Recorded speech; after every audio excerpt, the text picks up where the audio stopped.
इस चीज़ को चूँकि आपने 2014 से पहले की बात की, तो उस नज़रिए से मैं ये पूछना चाहूँगा कि संसद के अंदर, संसद हाल के अंदर या कांग्रेस पार्टी की नेता के रूप में आपका क्या विचार है, क्या मूल्यांकन है सोनिया गांधी के बारे में? सोनिया गांधी को अगर कहा जाए तो मुझे लगता है कि एक ऐसा व्यक्ति जो राजनीति को कतई पसंद नहीं करता था, राजनीति को बिल्कुल आना तो दूर की बात है, भले ही एक राजनीतिक परिवार में उसकी शादी होके आई, लेकिन उसने अपने पति को राजनीति में नहीं आने, लेकिन जब वो परिस्थितियां उनको राजनीति में लेके आई तो वो कई मामलों में अपने पति, अपने सास मिसेस गांधी से भी आगे निकल गई, आगे निकली है। मतलब मैं इस मामले में उनको देना चाहूँ कि जिस वक्त राजीव गांधी की डेथ हुई, कांग्रेस नरसिम्हा राव के बाद के समय में सरकार में आई और उसके बाद बीजेपी की सरकार थी, कांग्रेस ऑलमोस्ट छिन्न भिन्न हो चुकी थी। जब उनको ये महसूस हुआ, कांग्रेस के कुछ लोग गए कि आप आइए, कांग्रेस को खड़ा कर सकते हैं, क्योंकि देखिए आज भी कांग्रेस की स्थिति सबसे पुरानी पार्टी है, गांधी परिवार की पकड़ खत्म हो चुकी है, लेकिन मैं हमेशा मानती हूँ कि गांधी परिवार कांग्रेस की मजबूती भी है और मजबूरी भी है, क्योंकि उसी से उसको आप एक वाक्य आपने कहा कि पकड़ खत्म हो चुकी है और फिर भी आप कह रही हैं मजबूती भी है और मजबूरी भी है। मजबूती जरा बताइए किस प्रकार? मजबूती क्या है कि कांग्रेस मतलब एक गांधी, अगर आप ये देखें कि गांधी परिवार नहीं है, मतलब नेहरू गांधी परिवार, तो ये लोगों को, मतलब वो एक ऐसा मैग्नेट है जो सबको पकड़ के चलता है।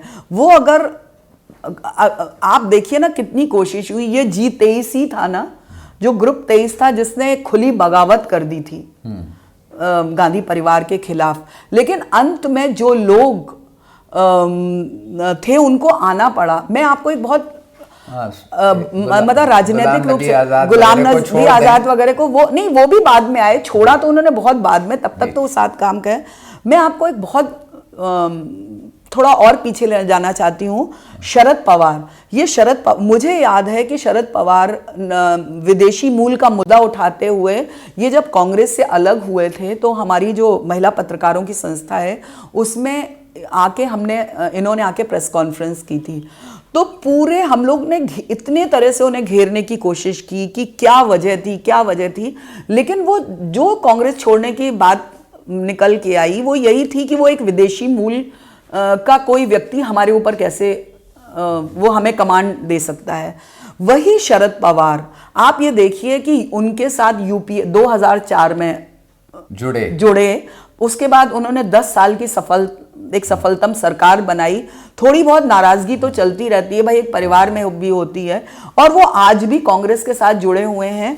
मुझे अभी भी श्रेय आप सोनिया गांधी, मैं सोनिया गांधी को भी देती हूँ। और मैं, आपने जो पूछा ना कि गांधी परिवार, में गांधी परिवार की ही बात कर रही हूँ कि ये 2019 से पहले राहुल गांधी जब अध्यक्ष बन गए थे, उसके बावजूद महाराष्ट्र में कुछ सभाएं होनी थी जहां पे कांग्रेस को और एनसीपी को साथ साथ लड़ना था, तो तय हुआ कि हम ज्वाइंट रैली करेंगे। शरद पवार ने साफ मना कर दिया कि मैं राहुल गांधी के साथ कोई रैली नहीं करूंगा।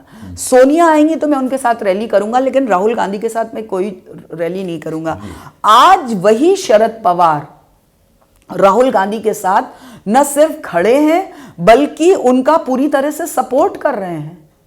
तो ये जो मैंने कहा ना कि तो ये मजबूती की और ये मतलब ये मजबूती भी और मजबूरी भी कि कांग्रेस के लोग भी उनसे निजात पाना चाहते हैं, लेकिन उन्हें पता है कि गांधी क्योंकि कांग्रेस में सब नेता इतने बड़े हैं, कोई एक दूसरे की सुनने को तैयार नहीं। आपको क्या लगता है चिदम्बरम, शशि थरूर अगर वो बन जाते हैं तो उनसे लेंगे क्या? उनसे क्या दिशा निर्देशित होंगे? नहीं, मतलब मैं बता रही हूं कि इतने लोगों के बड़े बड़े ईगो हैं, सब इतने बड़े बड़े हैं, तो गांधी परिवार इनको इसलिए चाहिए। वरना आप देखिए ना कि कांग्रेस अध्यक्ष मल्लिकार्जुन खड़गे होते हुए भी कई बार जो आदमी के कहते हैं ना कि सबकॉन्शियस में होता है, वो बोल गए कि मुझे हाईकमान से पूछना पड़ेगा। अब अगर कांग्रेस का संविधान पढ़िए तो उसमें कांग्रेस अध्यक्ष से बड़ा हाईकमान कौन होता है, लेकिन जाहिर सी बात है जो कहना चाहते थे वो हम सब जानते हैं हाईकमान कौन है। नीलेंद्र जी, बात करते करते आपने अभी 2 राजनीतिक बड़ी किरदारों का नाम लिया, सुमित्रा महाजन और सोनिया गांधी का। मैं एक बहुत ही रोचक किस्सा बताऊं कि जब सुमित्रा महाजन स्पीकर थी उस वक्त की बात है कि शायद उनकी तबीयत खराब थी या क्या था, वो 2-3 दिन हाउस में नहीं थी और यही स्पीकर नहीं थी, मतलब वो आई नहीं और नहीं आई थी। और उसी वक्त की बात है कि हाउस में बहुत ज़्यादा उपद्रव हो रहा था, लगातार हाउस में एडजर्न हो रहा था। तो एक दोपहर की, अच्छा क्या होता है जनरली जब हाउस एडजर्न हो जाता है तो कई दल के नेता जाके स्पीकर चैम्बर में उनसे मिलते हैं, कई बार स्पीकर उनको बुलाते हैं, कई बार ये लोग अपने लिए जाते हैं। तो ऐसे ही एक मौके पे मिसेस गांधी जब लोकसभा में थी, सोनिया गांधी, तो ताई से मिलने के लिए गई, तो वो चाय वाय पी, तो बात करते करते सुमित्रा महाजन ने सोनिया गांधी से कहा कि होते होते जब 2 महिलाएं बैठी तो परिवार की भी बात होने लगी है। तो उन्होंने कहा कि सुमित्रा महाजन की एक पोती थी, अब तो खैर उसकी शादी होकर विदेश चली गई, वो उस वक्त अपनी दादी के पास यहीं दिल्ली में रह के पढ़ रही थी। तो उन्होंने बात होते होते वो बोल गई कि मेरी जो पोती है वो प्रियंका की बहुत फैन है। अच्छा। तो सोनिया गांधी ने हंसते हुए कहा अच्छा, तो वो बोले कि नहीं वो उसको बहुत पसंद करती है, बहुत बड़ी फैन है। बात आई गई, ख़त्म हो गई, हाउस एडजर्न हो ही चुका था। 1-1.5 घंटे बाद ताई भी उठ के अपने स्पीकर हाउस पहुंची, मतलब अपने घर पहुंची। फ़ोन आता है कि सोनिया गांधी आपसे मिलना चाहती हैं। तो उन्होंने कहा भाई ठीक है, भाई यूपीए चेयरपर्सन थी वो, तो उन्होंने कहा बिल्कुल। तो वो आई, तो मिसेस गांधी जब आई तो वो अकेली नहीं थी, वो जब आई तो उनके साथ प्रियंका गांधी थी।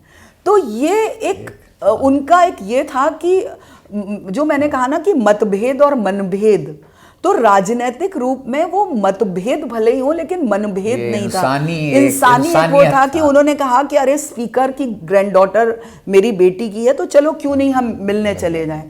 तो वो एक उन्होंने पद का वो रखते हुए वो ऑलरेडी मिलने का समय मांगा, गई, मिली उनसे। तो ये जो छोटी छोटी चीज़ें हैं ये धीरे धीरे अब राजनीतिक में मौजूदा जो दौर है उसमें दिखना मुश्किल लग रहा है।